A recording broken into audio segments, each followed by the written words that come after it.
لاہور سے خبر شامل کریں گے۔ چیئرمین تحریک لبیک یا رسول اللہ ڈاکٹر محمد اشرف آصف جلالی کی زیر نگرانی چلنے والے مدرسہ جامعہ صراط مستقیم کڑباٹ حویلیہ میں ختم قرآن کی تقریب کا انعقاد کیا گیا۔ مزید جانتے ہیں علی اکبر اوان کی اس رپورٹ میں۔ لاہور چیئرمین تحریک لبیک یا رسول اللہ ڈاکٹر محمد اشرف جلالی کی زیر نگرانی چلنے والے مدرسہ جامعہ صراط مستقیم کڑباٹ حویلیہ میں 25ویں رمضان المبارک ختم قرآن کی تقریب کا انعقاد کیا گیا، جس میں علامہ محمد مبشر یاسین جلالی، قاری عبید رضا اور انتظامیہ کے علاوہ طالب علم اور ان کے والدین نے شرکت کی، جبکہ اس موقع پر نماز تراویح میں قرآن مجید سنانے کی سعادت حافظ علی رضا کو ملی، جبکہ سماعت کی سعادت حافظ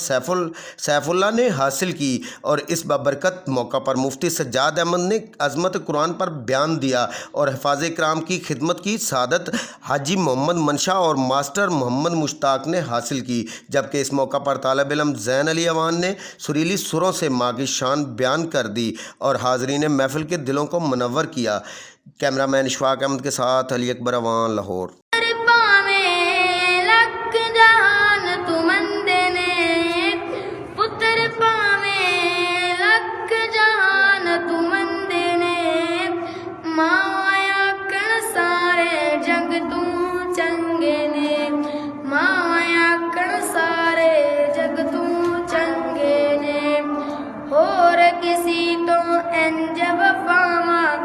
لبدیاں نہیں اور کسی تو انج وفا لبدیاں نہیں، تو یہ جہاں